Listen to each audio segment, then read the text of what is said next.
करनी होती है संघ के प्रति। अब लोग क्या, लोगों को पता है धम्म अच्छा है, लोगों को पता है भगवान तो है ही, पर लोग जो ना संघ में बिगड़ जाते हैं। सिर्फ धर्म शर्मा भी कई सारे लोग हैं संघ पे श्रद्धा, पर कई बार क्या कुछ अलग चला कहीं और सुनने के लिए मिल जाए तो वही भटक जाते हैं। किसी और के मुंह से भी सुनने मिल जाए तो वहीं पे भी भटक जाते हैं। संघ ये जो शरणंग है ना, यहाँ पे सबसे ज्यादा लोग यहीं पे भटकते हैं। और यही भटकना सबसे ज्यादा आसान है, क्योंकि जिसकी इस पे पकड़ होगी, देखो बुद्ध पे श्रद्धा पक्की रहती है ना, धम्म पे भी श्रद्धा पक्की रहती है। श्रद्धा डगमगाती कहाँ पे? संघ पे। और इसी एक शरण के कारण तो व्यक्ति अरहंत नहीं हो पा रहा ना, व्यक्ति सोतापति भी नहीं हो पा रहा, क्योंकि यही शरण उसकी मजबूत नहीं हो पा रही है। ऐसे तो बंदर समान इस डंगाल से उस डंगाल में, उस डंगाल से इस डंगाल में। अभी इधर ही मैंने बहुत लोग देखे ना, अभी इसी ग्रुप में पहले बहुत लोग जुड़ते थे, अभी वो कहीं और उपासक वगैरह का सुनना शुरू कर दिया। अभी जब उपासक सुनाना शुरू करता है तो क्या नए नए तरीके से अपने विचार लगा लगा के खोज खोज के, क्योंकि उसे तो लोगों को आकर्षित करना है ना। अब मैं बड़ा प्यारा पढ़ रहा था, एक बड़े अच्छे बहुत बड़े भिक्षु थे श्रीलंका के, उनकी किताब में बड़ा प्यारा पढ़ रहा था कि थोड़ा सा कई बार जो होते लोग कहाँ भटकते हैं, लोगों को सिखाने में भटक जाते हैं। थोड़ा सा भी कुछ ज्ञात हो गया तो उसे प्रथम ध्यान, द्वितीय ध्यान, तृतीय ध्यान, चतुर्थ, या जो भी ध्यान उत्पन्न हो जाता है, या विपश्यना की जो ज्ञान उत्पन्न हो जाती है या अनुभव उत्पन्न हो जाता है, तो सबसे बड़ी गलती वही करता है कि वो भटकना शुरू हो जाता है, वो दूसरों को सिखाना शुरू कर देता है। और इसी को कहा गया है मार्ग अमार्ग ज्ञान दर्शन। इसके पहले वो छूट जाता है, जहां पे उस पटिपदा ज्ञान दर्शन विशुद्धि होनी चाहिए, विपश्यना करते करते, पर यहाँ भटक जाता है कि नहीं चल दूसरों को सिखाता हूँ, मुझे ये बोध हुआ वो। पर उपासक यहाँ पे समझ नहीं पाते कि देखो इससे आपकी हानि होगी। अब लास्ट टाइम एक उपासक थे अपने प्रति बड़े ऐसा कहते हैं कि वो अनागामी हैं, उनके प्रति ऐसा ये है। अब उन्हीं के इसमें ये है, उनके एक उपासिका ने पूछा कि एक श्रोतापति उपासक की सेवा करके ज्यादा लाभ मिलता है या एक शामनिर की, साधारण शामनिर की? तो उनके वचन है कि एक श्रोतापति उपासक को देख के ज्यादा लाभ होता है, उसकी सेवा करके ज्यादा लाभ होता है। अब वो कोई उन्हें बताया कि बाबा इधर अरहन अगर अनागामी भी उपासक क्यों ना हो, वो एक शामनिर की सेवा करता है। तो वही होता है ना, जब व्यक्ति पढ़ा रहा है तो खुद को फोकस्ड करके, खुद के पर्सपेक्टिव से उस वर्क को आगे रखते हुए वो पढ़ाता है। मैंने भगवान के समय की एक बड़ी प्यारी घटना है जो मैं हमेशा कई बार अपने प्रवचन में बताया और मुझे बड़ी प्रिय है वो घटना।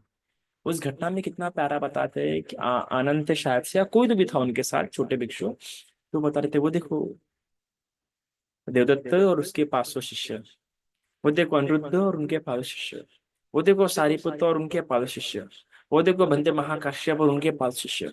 तो जो गुण बनते महाकाश्यप में, वैसे गुण कई गुणों से युक्त उनके शिष्य भी है, और उन्हीं से तो उनकी बैठती है। जो गुण देवदत्त में है उसके शिष्य भी उसी बात में अग्र है, उसी बात में उन्हीं गुणों से युक्त है। तो जैसा गुरु होता है, जो वो सिखा रहा होता है, या वो जो खुद जिन बातों से युक्त होता है, वो भी दूसरों को उन्हीं बातों से युक्त कराएगा, उन्हीं बातों को लेकर क्या करेगा, आकर्षित करेगा, उनमें वही गुण भावित करेंगे। इसलिए जब हम एक साधारण उपासक से धर्म सुन रहे होते हैं तो हमें ये बात सावधानी रखनी चाहिए कि वो गृहस्थ है एट द एंड,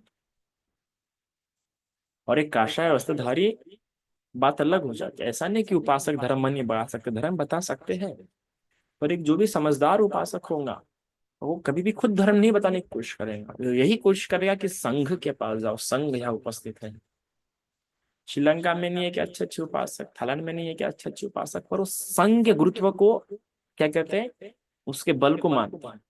यहाँ क्या हो जाता है, यहाँ पे हमें थोड़ा बहुत प्राप्त हो जाता है तो हम खुद ही सिखाना शुरू कर देते हैं, खुद ही फिर कुछ कुछ लोग थोड़ा प्राप्त हो जाता है, खुद के बलबूते पे चिवर लेते हैं। अरे खुद के बलबूते पे चिवर लिया तो चिवर लेने के अब कितने सालों तक वो भिक्षु के सानिध्य में रहा, वो इंपॉर्टेंट है। ये भी बड़ा इंपॉर्टेंट होता है।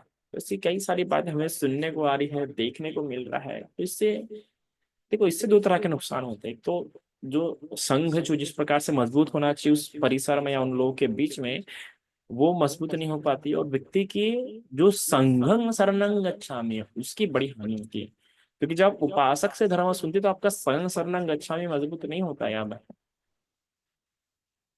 तो इस बात की बड़ी सा भगवान ने भले कहा कि उपासक संघ, उपासिका संघ, भिक्षु संघ, भिक्षुणी संघ, पर फिर भी ये सभी संघ होने के बावजूद इनके विनय तो अलग अलग है ना, उनके नियम तो भिन्न भिन्न है। आखिर में उपासक के कितने कितने ज्यादा ज्यादा 10 शील रहेंगे, 10 शील के ऊपर तो रहते हैं नहीं।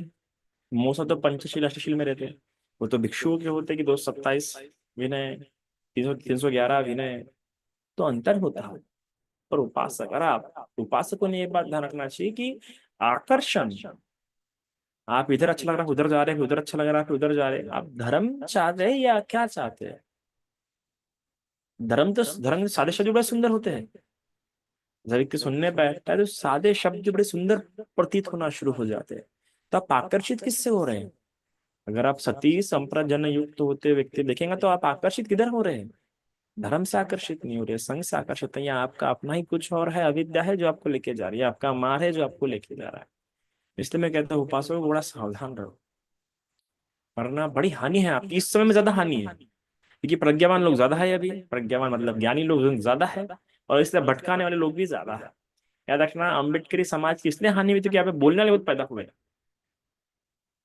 इतने पैदा हुए कि हर बोलने वाले ने अपना एक नया संघ खड़ा किया, अपनी एक नई ऑर्गेनाइजेशन, अपनी एक नई टीम खड़ी किया।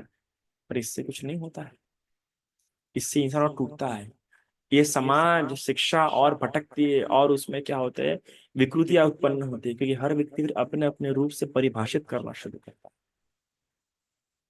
इसलिए एक जो काबिल व्यक्ति है, काबिल उपासक है, वो क्या करेगा, अपने आप को भिक्षु के प्रवचनों से हमेशा घिरा रखेगा, क्योंकि भले वो किसी भिक्षु से प्रवचन सुने, पर आखिर में सुन तो रहा है एक आशावादी से, तो उसे पता जुड़े रहना है और जुड़े रहेगा वो।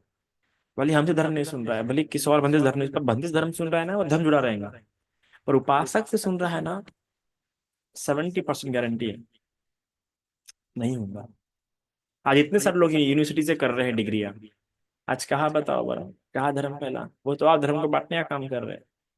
मैं खुद यूनिवर्सिटी से पढ़ता हूँ, पढ़ा भी हूँ, तो ये तो मैं अच्छी प्रकार से देखा है कि उनका बिहेवियर कैसा रहता है, किस प्रकार से बोलते हैं, किस प्रकार से उनमें अविद्या घर करती जाती है, किस प्रकार से वो किताबों तक सीमित हो जाते हैं, कहाँ पे उनकी परियत एकदम विकृत हो जाती है, ये तो अच्छी प्रकार से हमने जाना है ना। तो आप कुछ भी करें, आपको भिक्षुओं से धर्म सुनते रहो, क्योंकि इससे हित आपका होगा, इससे नम्रता विनम्रता ये सब आप में क्या होंगी, भावित होंगी। हालांकि लोगों में, श्रीलंका के लोगों में यदि नम्रता विनम्रता क्यों है, क्योंकि वो भिक्षुओं से धर्म सुनते हैं, क्योंकि जब भिक्षुओं से धर्म सुनते हैं तो एक सीमा भी बनाए रखनी होती है, एक नम्रता एक विनम्रता भी बनाए रखनी होती है, एक श्रद्धा भाव भी, एक गौरव भाव भी बना रखना पड़ता है। पर जो उपासकों से सुनते हैं तो सर, कैसे सर, ऐसा सर, वैसा सर, ठीक है सर, सर ठीक है कुछ समय के लिए, पर एक समय बाद वो भी हमें अविद्यावश बना देती है ना। और इसलिए तो इतने सालों से क्या हुआ, उपासकों ने देखना चाहिए, 60 सालों में ज्यादातर किसने बताने की कोशिश किया धर्म, बतावा, उपासक वर्ग ने ही बताने की कोशिश किया, क्या हुआ हाल, और टुकड़ों में बंटते गया। तो हमारे पास प्रैक्टिकल एक्सपीरियंस है, प्रैक्टिकल नॉलेज है ना, एक्सपेरिमेंशियल नॉलेज है हमारे पास, कि ये हमारे पास 60 सालों में ये दिशा हुई है। आप अगर आपने पाली सत्य का इतिहास भी पढ़ा होगा ना, तो आप देखिए कि थाईलैंड के राजाओं ने भिक्षुओं को बुलाया श्रीलंका से, श्रीलंका के राजाओं ने थाईलैंड से बुलाया भिक्षुओं को, क्यों? क्योंकि वहां के भिक्षु संघ लुप्त हो चुके थे। तो फिर से भिक्षु संघ, क्यों उन लोगों ने भिक्षु संघ बढ़ाया? क्योंकि भिक्षु संघ से धर्म सद्धर्म का प्रचार होता है, उपासकों से नहीं होता है। श्रीलंका में क्यों दीक्षा दी गई, जब महेंद्र भंते जी गए, क्यों भिक्षु बुलाया गया, क्यों उपासकों को ट्रेन नहीं किया गया? कर सकते थे वो ट्रेन, तो आनंद थे बनते में, पढ़ी संविदा आनंद थे, वो कितने ज्ञानी थे कि भाषा का उनको अच्छी प्रकार ज्ञान था, श्रीलंका में पूरे धर्म को स्थापित किया। तो क्यों उन्होंने उपासक ट्रेन नहीं किए, क्यों भिक्षु भिक्षुनी की प्रवचन दी वहां पे जाके? उसकी उक्ति लगाइए, क्यों धर्म की हानि कर रहे यहाँ वहां जाके, क्यों धर्म को नुकसान पहुंचा रहे यहाँ वहां करके? क्योंकि फिर आप जाते हैं, फिर कई लोगों को लेके जाते हैं वहां पे, ये भी होता है, महिला महिला, फ्रेंड्स फ्रेंड्स, पुरुष पुरुष, एक जगह तो दूसरा भी जाएगा, तो खुद तो हानि करते हो, साथ में दूसरों की भी हानि करा देते हो। और आजकल तो कई ऐसे लोग मिल गए हैं अपने आप को अनागामी, सोतापति, सकृतागामी घोषित करने वाले, एकदम आसानी से, पता नहीं कहाँ से इतना कॉन्फिडेंस आ जाता है, तो पता नहीं किससे उन लोगों ने वेरीफाई कराया। तो जो सोतापति इंसान को पता नहीं था सोतापति है, कई बार सकृतागामी इंसान को पता नहीं था कि सकृतागामी है। अब लोग अपने आप, तो ये बात का ज्ञान रखिए, आज बहुत आसानी से भटकाया जा सकता है, बहुत आसानी से दूषित किया जा सकता है, विकृत किया जा सकता है। तो इन सबसे सावधान होते हुए चलिए इस धर्म के रास्ते पे, सद्धर्म के, क्योंकि आपको समझना सद्धर्म है। है ना। सिर्फ इंफॉर्मेशन आपको कलेक्ट नहीं करनी है ना, या सिर्फ समाधि की अवस्थाएं आप कलेक्ट नहीं कर रहे हैं। एट द अल्टीमेट हमारा निर्वाण है। और निर्वाण तब तक नहीं आ सकता जब तक आप बुद्ध धम्म संघ के संपर्क में नहीं रहते। उनके संपर्क में रहना भी आवश्यक है। आप बिना संपर्क में रह के बुद्ध कितना भी नॉलेज क्यों ना ले लीजिए, आपको लाभ नहीं दे पाएंगे ना। अगर बुद्ध के नॉलेज का आप लाभ लेना चाहते हैं, अच्छी प्रकार से लाभ लेना चाहते हैं, तो तीनों शरण को समझना आवश्यक है। मैं शुरुआत से समझाता रहा हूँ, शुरुआत से बुद्ध धम्म संघ, शुरुआत से कि संघ का कितना इंपॉर्टेंस है। शायद से मैंने सबसे ज्यादा बोला है संघ की इंपॉर्टेंस पे, क्योंकि हमने खुद अनुभव किया है उस बात को। जितना सुख मिलता है, जितना आनंद मिलता है संघ के सानिध्य में, वो ऐसा किसी व्यक्ति, किसी उपासक, किसी व्यक्तिगत भिक्षु के रूप में भी नहीं मिलता जितना संघ श्रद्धा होती है, काशाधारी पे श्रद्धा होती है। छोड़ो, पर अभी मैंने देखा ही है कैसे लोग कितना भी समझा लो आप, एट द एंड आकर्षण का सिद्धांत ही काम करता है। व्यक्ति आकर्षित ही होते जाता है। क्योंकि मैं देख लिया, बहुत लोगों को देखा हूँ भटकते हुए, देखा हूँ। मैं 9 साल से इस श्रमण जीवन में हूँ। तो कई सारे उपासकों को मैंने जुड़ते देखा है, कई सारे उपासकों को मैंने थूकते हुए देखा है, कईयों को भटकते हुए देखा हुआ है, कईयों को अविद्या में गिरते हुए देखा है। बहुत बहुत ऐसा सब। तो लगा कि नहीं, छोड़ो, फिर अपना धर्म देने का कार्य है, और अपना सबसे इम्पोर्टेंट अपना अपना कल्याण साधना है यहाँ में। तो इस बात की सावधानी रखें। और भी ऐसे कई सारे, ऐसे नागपुर में तो कई लाखों नए नए लोग मिलेंगे। नागपुर में आए दिन नए नए उपासक ऐसे उभर के आते हैं, ज्ञानी, विद्वान, समाधिवान, बहुत बहुत। अपने कई सारे उपासक ऐसे जिनको लोग भंते बोलते हैं। बताओ, ऐसे कोई रिद्धिवान ऐसे नागपुर तो मिलेंगे। नागपुर के आसपास महाराष्ट्र की भूमि में आपको बहुत सारे रिद्धिवान उपास, आजकल तो भंते नहीं उपासक रिद्धिवान मिल रहे हैं। बताइए, उपासक रिद्धिवान मिल रहे हैं आजकल। सत्य है। और ये बात कि उपासक भी कई जब बातों में रिद्धिवान है, पर बताओ वो रिद्धि सिद्धि आजकल उपासक को भटका रही है। जिन्होंने उपासक होते हुए अपने ब्रह्मचर्य के बल पर रिद्धियां प्राप्त की, वही क्या हो रहे, भटक रहे और दूसरों को भी भटका रहे। क्योंकि रिद्धि प्राप्त हो गई, समाज संपर्क में आए, समाज से उनको लाभ सत्कार मिलने लगा, फिर स्वयं संघ से अलग होकर स्वयं की स्थापना करने लगे, और फिर संघ से पूरे अलग हो गए। तो भटकना सबसे आसान है, और एक कोई बड़ी बात नहीं है आज के समय उपासकों का रिद्धिवान होना, उपासकों का देवताओं को देखना, उपासकों का उनसे संपर्क होना कोई बड़ी बात नहीं है। बड़ी बात है संघ के संपर्क में रहना, बड़ी बात है संघ पर श्रद्धा रखना। क्योंकि किसी की रिद्धि देखना, देख कर उस पर श्रद्धा उत्पन्न होना आसान है, किसी की प्राप्ति देख के उस पर श्रद्धा होना आसान है, पर श्रद्धा भगवान ने कहाँ पर रखना सिखाई। ऐसे तो कई सारे हठ योग करने वाले भी भगवान बता है, कई सारे हठ योग करने वाले मिलेंगे, भिन्न भिन्न प्रकार के हठ योग करते हैं। टोलों पे चलना, आंख पे चलना, धूप में रहना, एक समय खाना, या कहीं के 7 7 दिन नहीं खाना, 8 8 दिन नहीं खाना। ऐसे ऐसे चीजें देख के लोगों की श्रद्धा ही बढ़ती है, और मानवता में बल भी उत्पन्न होता है। उनमें बल भी उत्पन्न होता है, पर भगवान ने इन बातों पर श्रद्धा रखना सिखाई क्या आपको? भगवान ने किन बातों पर रखना सिखाया आपको श्रद्धा? ये तो मूर्खता का मार्ग है भगवान ने इसको। ऐसा नहीं कि इन मार्ग को अपनाने से बल होता है, बल प्राप्त होता है, पर ये भगवान ने इसे मूर्खता का मार्ग कहा ना, अत्त अनुयोग। बहुत लोग करते हैं ऐसा, हिंदू धर्म में बहुत लोग करते हैं, कई सारे भिन्न भिन्न साधु संत करते हैं। तो क्या ये सब करने से उन पर श्रद्धा रख ले? अरे बाबा, ये तो दिन दिन भर खाते नहीं है, ऐसा हठ योग करते, इतना तप करते, इतना ये करते हैं, है ना। ये विषय श्रद्धा के विषय नहीं होने चाहिए। ये तप के विषय हो सकते हैं, पर हमारी श्रद्धा के विषय विशेषतः जो उपासक उपासिका निर्वाण प्राप्त करना चाहते हैं, जो भिक्खु भिक्खु निर्वाण प्राप्त करना चाहते हैं। ऐसे ही एक रात को भंते निरोध जी और हम चर्चा कर रहे थे जब महामहिमना में थे, तो बड़ा प्यारा समझा, बड़ा प्यारा एक ब्रह्मचर्य सूत्र को बड़ा प्यारा बता रहे थे, डिस्कस कर रहे थे हम लोग। बड़ी गंभीरता के साथ भंते निरोध जी बता रहे थे कि देखो ब्रह्मचर्य इतना बारीक है, इतना बारीक और इतनी गहराई है। उन्होंने बताया कि देखो कुछ कुछ लोग इस विचार से भी आ जाते हैं कि देखो हम एक ही समय खाते हैं, है ना, हम चप्पल नहीं पहनते हैं, हम एक ही प्रकार का चीवर पहनते हैं, हम फटा पुराना चीवर पहनते हैं। और ये जब लोगों को पता लगना शुरू होता है, तो इसी के लाभ सत्कार में गिर जाते हैं कि अरे लोग हमारे इसलिए श्रद्धा रखते हैं, या ये दिखा दिखा के लोग श्रद्धा उत्पन्न ना करते हैं, तो इससे वो और फंस जाते हैं लाभ सत्कार के मार्ग में। और इससे उपासक की भी हानि होती है, भिक्षु की भी हानि होती है, क्योंकि उपासक भी वही देख के आ रहा है, और भिक्षु भी वो जान के आ रहा है, और कठोर कठोर हो रहा है। तो जो उद्देश्य, जो चेतना है वो हीन हो जा रही है ना। मैंने कितने बार कहा, अनंत जान के दान देना तो बड़ा है ही है, पर विशाल कितना प्यारा था मानना कि अरे मैं तो दान देना चाहती हूँ, और मेरे दान से अगर भविष्य में कभी जाके और अनंत हो तो मुझे प्रसन्नता होंगी। कि जब वो अनंत नहीं था तब मैंने तब उसको भोजन तो गया है, जब प्रयास कर रहा था, जब साधना लगा रहा था, तब मेरे तरफ से उसको दान दिया है। ये चेतना होनी चाहिए, ये भाव होना चाहिए, इसे कहते हैं प्रणीत चेतना, उत्तम चेतना, श्रेष्ठ चेतना।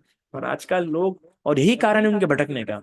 आजकल जो उपासक भटक रहे यहाँ वहां, कि नहीं उनको ज्यादा ज्ञान है, अरे वो ज्यादा पढ़ा लिखा है, अरे वो अखंड ब्रह्मचर्य का पालन करते हैं, अरे वो उपासक स्वतः पति है, अरे वो उपासक सतोदागामी, उपासक अनागामी, उस प्रकार सिखाता है, ऐसा सिखाता है, वैसा सिखाता है। अरे क्या करोगे, वो जैसा भी सिखाए, तुम्हारे पुण्य कर्म ही नहीं है, तुम्हारी श्रद्धा बलवान नहीं है, तुम नहीं लाभ ले पाओगे उसका।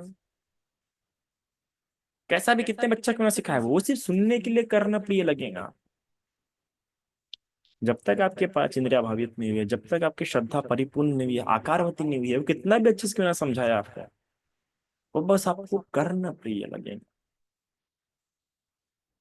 पर आपकी प्राप्ति के, आपके लाभ में वो कार्य कार्य कार्यभूत नहीं होगा, क्योंकि आपकी श्रद्धा ही बलवान नहीं हुई।